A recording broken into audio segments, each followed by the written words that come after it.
إن الحمد لله نحمده ونستعينه ونستغفره ونعوذ بالله من شرور أنفسنا ومن سيئات أعمالنا. من يهده الله فلا مضل له ومن يضلل فلا هادي له، وأشهد أن لا إله إلا الله وحده لا شريك له، وأشهد أن محمدا عبده ورسوله صلى الله عليه وعلى آله وسلم. أما بعد، فإن أصدق الحديث كتاب الله، وخير الهدي هدي محمد صلى الله عليه وعلى آله وسلم، وشر الأمور محدثاتها، وكل محدثة بدعة، وكل بدعة ضلالة، وكل ضلالة في النار. أما بعد، فالجزء 29 من كتاب ربنا تبارك وتعالى يبدأ بسورة الملك. وقد أخرج الإمام أحمد بسنده عن أبي هريرة رضي الله عنه قال: قال رسول الله صلى الله عليه وسلم: إن سورة في القرآن 30 آية شفعت لصاحبها حتى غفر له، تبارك الذي بيده الملك. وأخرجه أيضا أصحاب السنن، وهو حديث صحيح. وفيه الدلالة على فضل هذه السورة العظيمة، وأنها شافعة لمن حملها حتى يغفر له، كما أخبر الرسول صلى الله عليه وعلى آله وسلم. قال الله تبارك وتعالى: بسم الله الرحمن الرحيم: تبارك الذي بيده الملك وهو على كل شيء قدير، الذي خلق الموت والحياة. تبارك أي كثر خير الله وعظم. تبارك الذي بيده الملك أي كثر خير الله تبارك وتعالى وعظم. الذي بيده الملك وهو على كل شيء قدير، الذي خلق الموت والحياة. قال عطاء: قال ابن عباس رضي الله عنهما: يريد الموت في الدنيا والحياة في الآخرة. الذي خلق الموت والحياة يريد الموت في الدنيا والحياة في الآخرة. وقال قتادة: أراد موت الإنسان وحياته في الدنيا، وجعل الله الدنيا دار حياة وفناء، وجعل الآخرة دار جزاء وبقاء. قيل إنما قدم الموت لأنه إلى القهر أقرب، الذي خلق الموت والحياة، ولم يقل الذي خلق الحياة والموت، لأن الموت إلى القهر أقرب. وقيل قدمه لأنه أقدم، لأن الأشياء في الابتداء كانت في حكم الموت كالنطفة والتراب ونحوهما، ثم طرأت عليها الحياة. كالتراب، وهذا يخص آدم عليه السلام، وكالنطفة، وهذا يخص نسله. فذلك كان في حكم الموت، ثم طرأت عليه الحياة. الذي خلق الموت والحياة ليبلوكم فيما بين الحياة إلى الموت، ويختبركم ليعلم أيكم أحسن عملا. وقد روي عن ابن عمر مرفوعا: أحسن عملا أي أحسن عقلا، وأورع عن محارم الله تعالى، وأسرع في طاعة الله.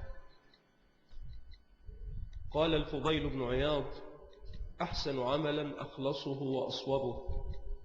وقال: العمل لا يقبل حتى يكون خالصا صوابا، فالخالص إذا كان لله، والصواب إذا كان على السنة.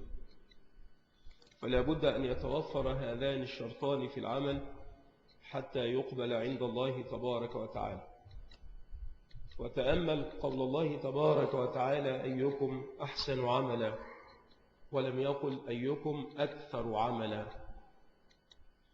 فالعبرة ليست بكثرة العمل، وإنما العبرة بتخليص العمل مما يحبطه ومن شوائبه.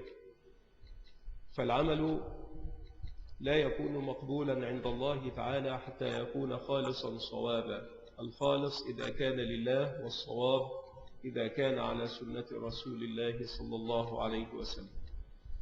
وقال الحسن: أيكم أزهد في الدنيا وأترك لها؟ أيكم أحسن عملا، أي أيكم أزهد في الدنيا وأترك لها.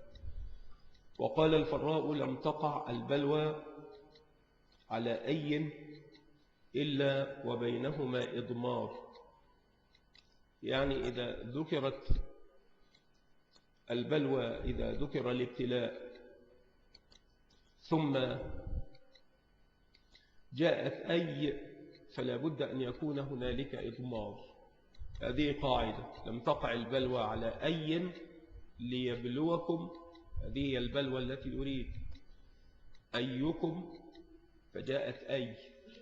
فإذا وقعت البلوى على أي فلا بد أن يكون بينهما إضمار، كما تقول: بلوتكم أيكم أطوع، يعني بلوتكم لأنظر أيكم أطوع.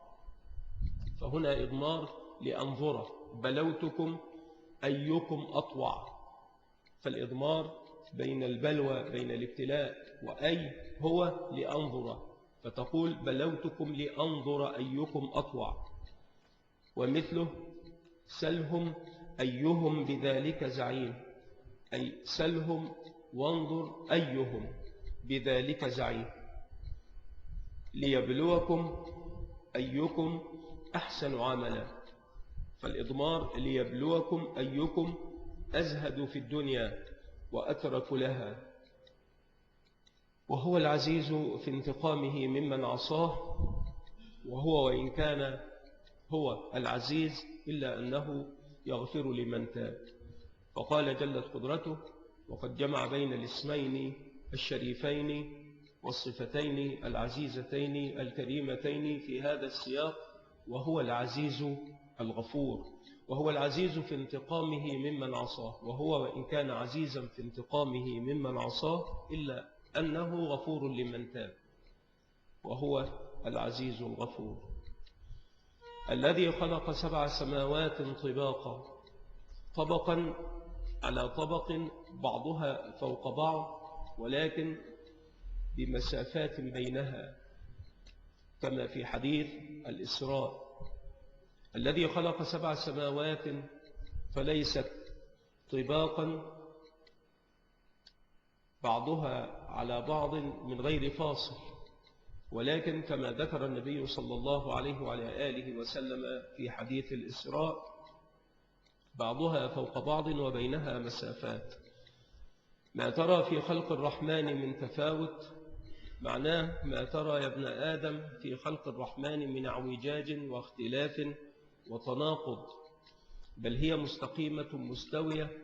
وأصله أي أصل التفاوت من الفوت، وهو أن يفوت بعضها بعضا لقلة استوائها، ولكن ليس بينها تفاوت بحال، بل هي مستقيمة مستوية لا تفاوت بينها، ولا اعوجاج ولا اختلاف ولا تناقض. ما ترى في خلق الرحمن من تفاوت. فارجع البصر، يعني كرر النظر، ومعناه انظر ثم ارجع فانظر هل ترى من فطور، يعني من شقوق وصدوع. وهذا الاستفهام إنما هو للنفي، يعني لا ترى من فطور.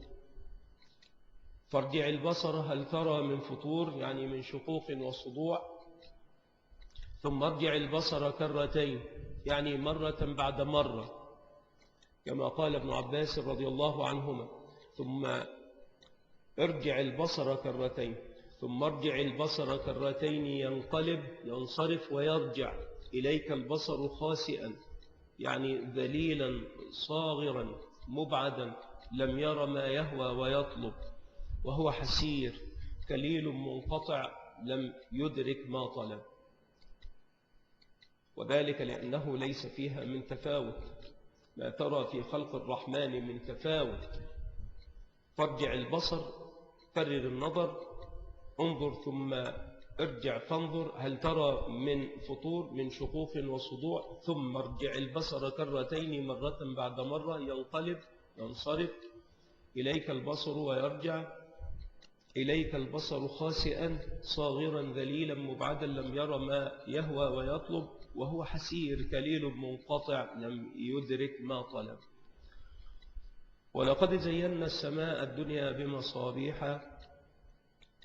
أراد بالسماء الدنيا الأدنى من الأرض وهي التي يراها الناس. وقوله بمصابيح هي الكواكب واحدها مصباح، وهو السراج سمي الكوكب مصباحا لإضاءته. وجعلناها رجوما أي مرامية للشياطين إذا استرقوا السمع، وأعتدنا لهم في الآخرة عذاب السعير النار الموقدة. قال قتادة إنما خلقت هذه النجوم لثلاث خصال: خلقها زينة للسماء، ورجوما للشياطين، وعلامات يهتدى بها في ظلمات الليل. فخلقت النجوم لهذه الخصال. ذكر الله رب العالمين منها هنا خصلتين: ولقد زينا السماء الدنيا بمصابيح، فجعلها الله رب العالمين زينة للسماء، وجعلناها رجوما للشياطين مرامي للشياطين إذا استرقوا السمع. وأما الخصلة الثالثة فهي وعلامات وبالنجم هم يهتدون. في ظلمات الليل يهتدون بتلك العلامات وهي النجوم في السماء. وللذين كفروا بربهم عذاب جهنم وبئس المصير. المصير المآل والمنقلب، وساء المصير الذي يصيرون إليه. إذا ألقوا فيها سمعوا لها شهيقا أي صياحا، لها هي سمعوا لها أي للنار لجهنم شهيقا أي صياحا، وهو أول نهيق الحمار وذلك أقبح الأصوات. فالشهيق أول نهيق الحمار وذلك أقبح الأصوات. إذا ألقوا فيها سمعوا لها شهيقا وهي تفور، يعني تغلي بهم كغلي المرجل. وقال مجاهد تفور بهم كما يفور الماء الكثير بالحب القليل، وهي تفور. وللذين كفروا بربهم عذاب جهنم وبئس المصير وبئس المنقلب والمآل. إذا ألقوا فيها، إذا ألقوا وطرحوا في النار سمعوا لها شهيقا، سمعوا لها صياحا كأنه أول نهيق الحمار وذلك أقبح الأصوات، وهي تفور بهم كما يفور الماء الكثير بالحب القليل، تغلي بهم كغلي المرجل. تكاد تميز تتقطع وتتفرق وتنشق من الغيظ من تغيظها عليهم. قال ابن قتيبة تكاد تنشق غيظا على الكفار، يعني النار، تكاد النار تتقطع وتتفرق وتنشق من الغيظ من تغيظها على الكفار، تكاد تنشق غيظا. كلما ألقي فيها فوج أي جماعة منهم سألهم خزنتها سؤال توبيخ: ألم يأتكم نذير؟ يعني ألم يأتكم في الدنيا نذير أي رسول ينذركم؟ قالوا بلى قد جاءنا نذير أي رسول من عند الله فكذبنا أي ذلك النذير وقلنا للرسل ما نزل الله من شيء إن أنتم إلا في ضلال كبير. كلما ألقي فيها فوج، كلما طرح في النار جماعة من الكفار المكذبين أقبل خزنة النار عليهم يسألونهم سؤال توبيخ: ألم يأتكم نذير؟ فيقولون بلى وقد جاءنا نذير أي جاءنا رسول من عند الله فأنذرنا، ولكننا كذبنا ذلك النذير وقلنا للرسل الذين أرسلهم الله إلينا ينذروننا ويحذروننا بصيرنا هذا ومآلنا هذا ما نزل الله من شيء على ألسنتكم أيها الرسل إن أنتم إلا في ضلال كبير أي في ذهاب عن الحق وبعد عن الصواب. وقالوا لو كنا نسمع أي نسمع من الرسل ما جاءونا به، وقالوا لو كنا نسمع يعني ما جاء به الرسل، أو نعقل من الرسل كلامهم.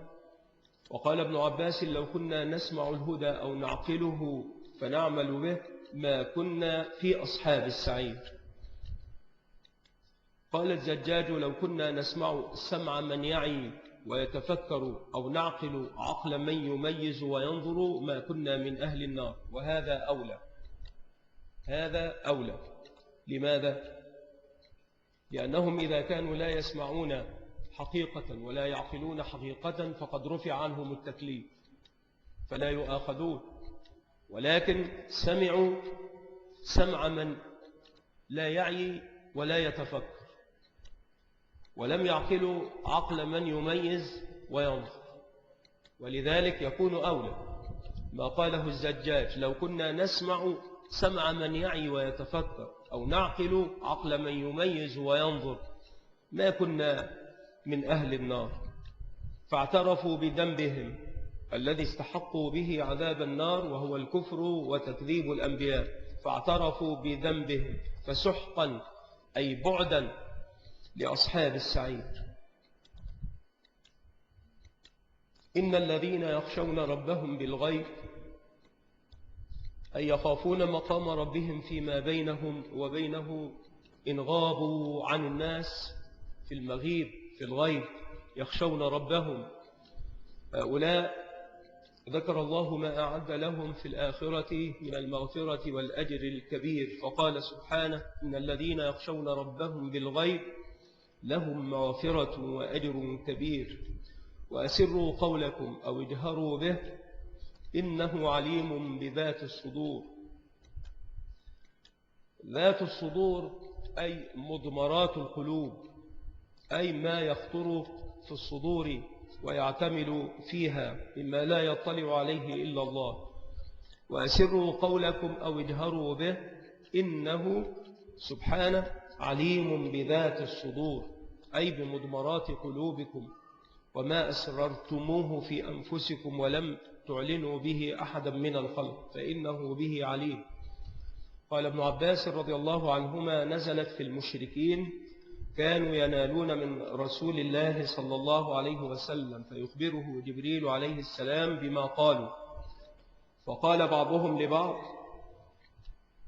أسروا قولكم كي لا يسمع إله محمد صلى الله عليه وعلى آله وسلم. فقال الله جل ذكره ألا يعلم من خلق، ألا يعلم ما في الصدور من خلقها، ألا يعلم من خلق وهو اللطيف الخبير، لطيف علمه في القلوب الخبير بما فيها من السر والوسوسة.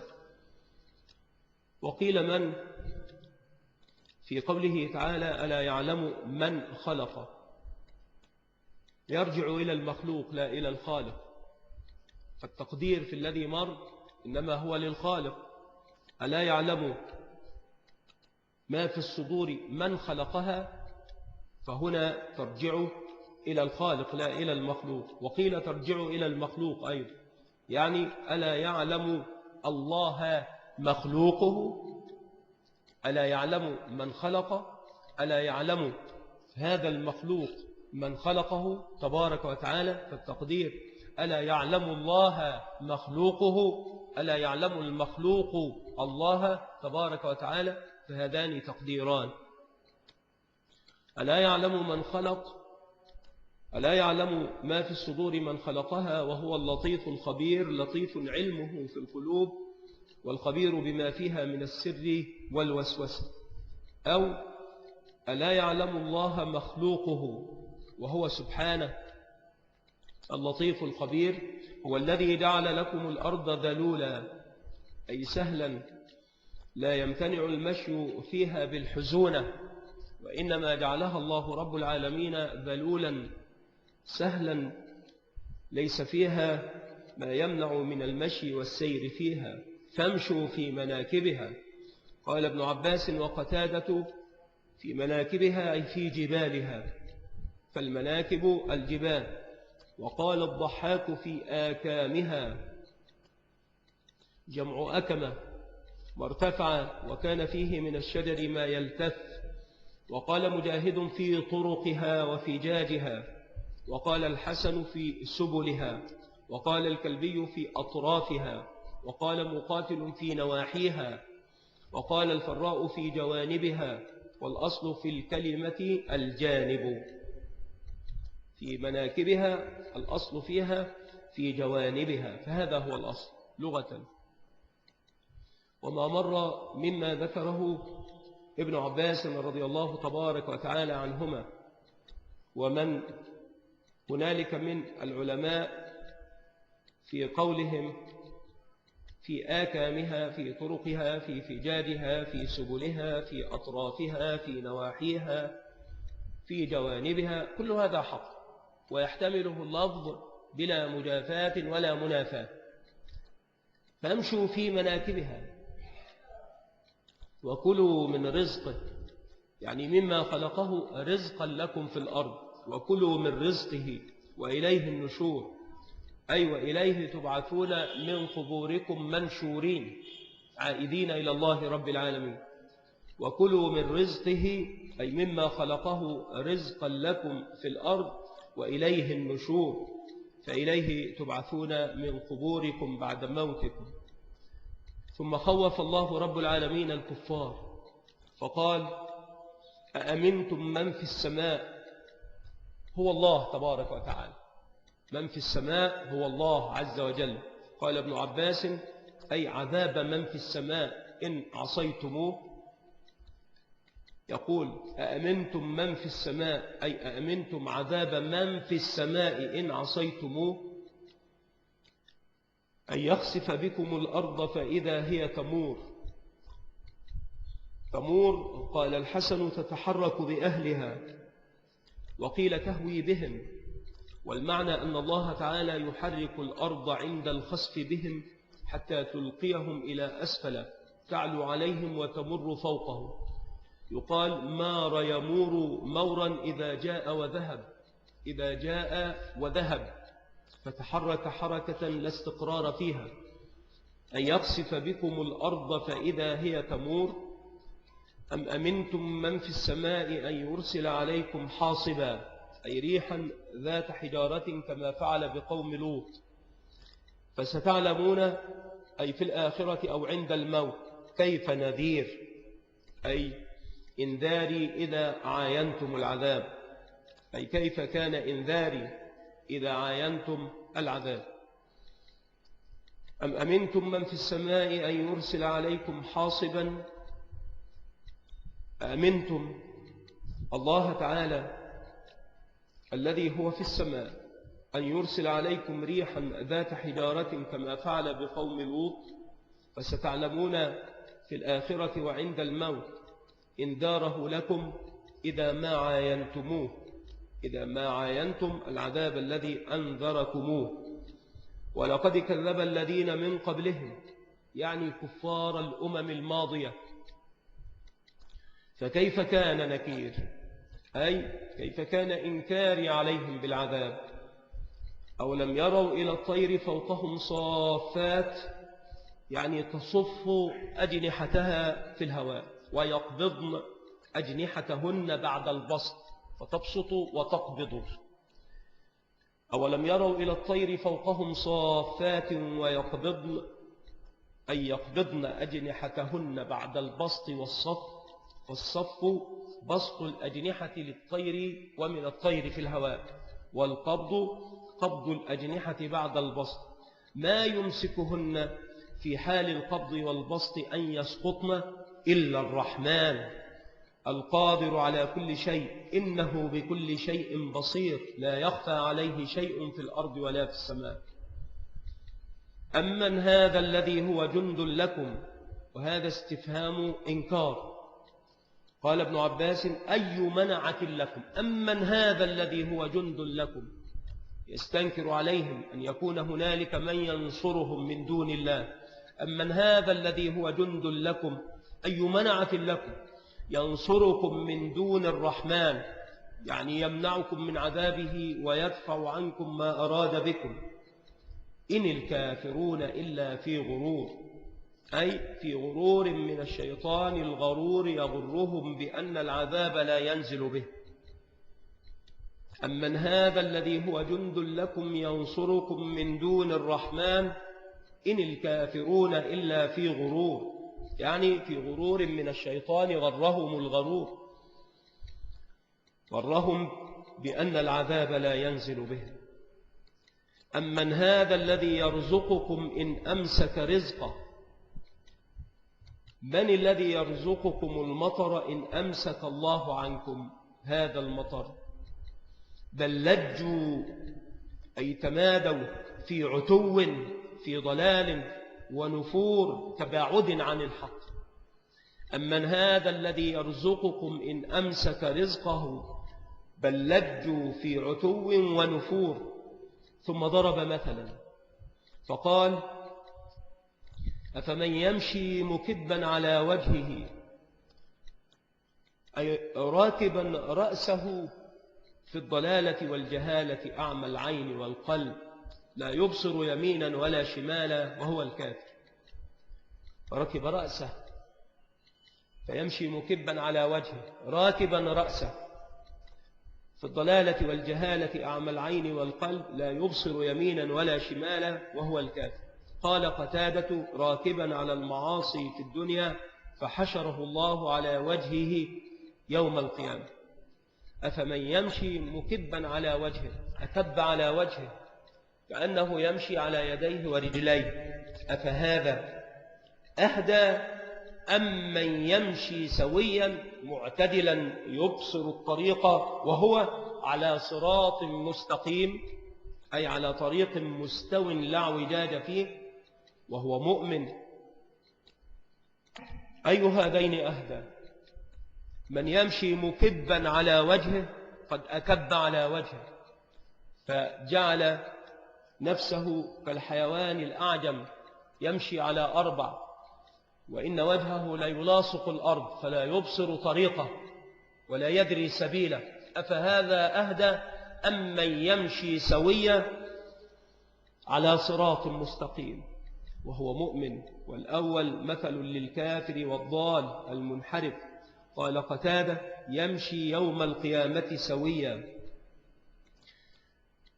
قال قتادة في الأول راكبا على المعاصي في الدنيا فحشره الله على وجهه يوم القيامة، وقال في الثانية يمشي يوم القيامة سويا، فأرجع المثل للآخرة، والظاهر أنه في الدنيا لا في الآخرة، هو مثل حسي يضرب من أجل أن يعلم يقينا حال المؤمن وحال الكافر بمثل محسوس مضروب يعرفه كل ذي حس.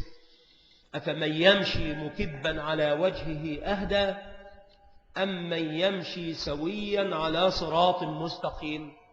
لا شك أن الإجابة أن الثاني الذي يمشي سويا على صراط مستقيم أهدى من الذي يمشي مكبا على وجهه. فإذا كان ذلك كذلك فالأول كالكافر الفاجر والثاني هو المؤمن البر. قل هو الذي أنشأكم وجعل لكم السمع والأبصار والأفئدة قليلا ما تشكرون. الأفئدة هي القلوب التي يتفكرون بها في مخلوقات الله. قل هو الذي أنشأكم وجعل لكم السمع والأبصار والأفئدة فجعل لكم قلوبكم التي تتفكرون بها في مخلوقات الله تعالى ليدلكم ذلك على عظيم قدرة ربكم تبارك وتعالى فتوحدوه. قليلا ما تشكرون.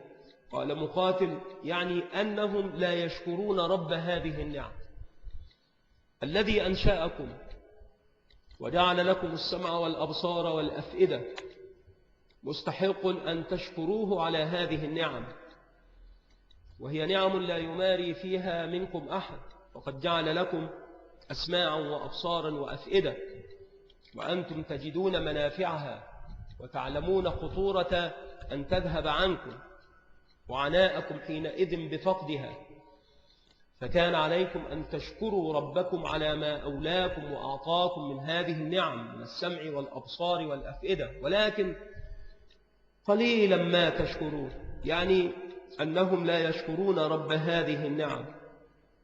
قل هو الذي ذرأكم في الأرض، يعني خلقكم فيها ونشركم وفرقكم على ظهرها. قل هو الذي ذرأكم في الأرض وإليه تحشرون، وإليه مرجعكم، يبعثكم ويحشركم. ويقولون متى هذا الوعد الذي تذكرونه لنا من الحشر والقيامة والنار والعذاب إن كنتم صادقين. قل إنما العلم علم الساعة عند الله وإنما أنا نذير مبين. فلما عاينوا العذاب في الآخرة على قول أكثر المفسرين، وقال مجاهد يعني العذاب ببدر، يعني ما أصابهم مما وقع عليهم من العذاب ببدر من القتل والأسر والإهانة والمذل. قل إنما العلم علم الساعة عند الله وإنما أنا نذير أنذركم ومبين أبين لكم ما أمرني الله ببيانه لكم. فلما رأوا العذاب في الآخرة زلفة قريبا، وهو اسم يوصف به المصدر يستوي فيه المذكر والمؤنث والواحد والاثنان والجمع. فلما رأوا العذاب زلفة أي قريبا سيئت وجوه الذين كفروا. سيئت وجوههم أي اسودت وجوههم وعلتها الكآبة، فالمعنى قبحت وجوههم بالسواد. يقال ساء الشيء، يسوء فهو سيء إذا قبح، وسيء يساء إذا قبح. فهنا سيء يساء إذا قبح، وساء يسوء فهو سيء إذا قبح. سيئت وجوه الذين كفروا، اسودت وقبحت وعلتها الكآبة وعلاها السواد.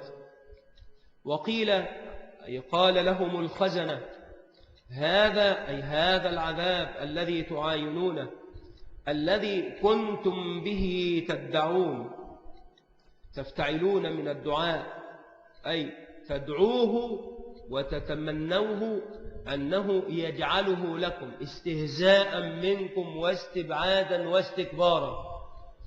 وقرأ يعقوب تدعون بالتخفيف، وهي قراءة قتادة ومعناهما واحد، مثل تذكرون وتذكرون، تدعون وتدعون.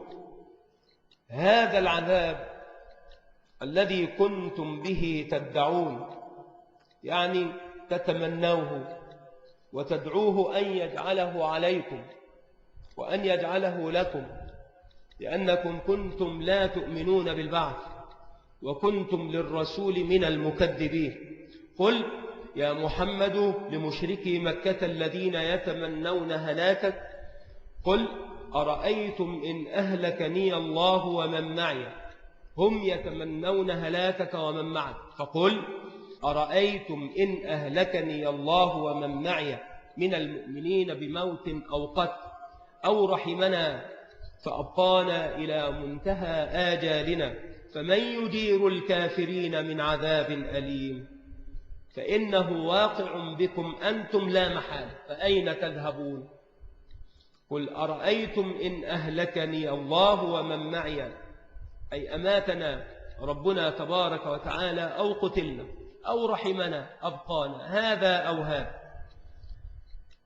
فالله بنا رحيم. وأما أنتم فمن يجير الكافرين من عذاب أليم، هو واقع بكم لا محال. وقيل معناه أرأيتم إن أهلكني الله فعذبني ومن معي أو رحمنا فغفر لنا، فنحن مع إيماننا خائفون أن يهلكنا بذنوبنا لأن حكمه نافذ فينا. فمن يجير الكافرين؟ فمن يجيركم أنتم ويمنعكم أنتم من عذابه وأنتم كافرون. وهذا معنى قول ابن عباس رضي الله عنهم: قل هو الرحمن الذي نعبده آمنا به وعليه توكلنا فستعلمون. قرأ الكسائي فسيعلمون، وقرأ الباقون بالتاء فستعلمون من هو في ضلال مبين، أي ستعلمون عند معاينة العذاب من الضال منا، أنحن أم أنتم؟ قل أرأيتم إن أصبح ماؤكم غورا، أي غائرا ذاهبا في الأرض لا تناله الأيدي ولا الدلاء. وقال الكلبي ومقاتل يعني ماء زمزم. قل أرأيتم إن أصبح ماؤكم غورا، غائرا ذاهبا بعيدا في الأرض لا تصل إليه الدلاء ولا تناله الأيدي، فمن يأتيكم بماء معين ظاهر تراه العيون وتناله الأيدي والدلاء. وقال عطاء عن ابن عباس معين أي جار، أي من يأتيكم بماء كثير جار لا ينقطع، يأتي به الله رب العالمين.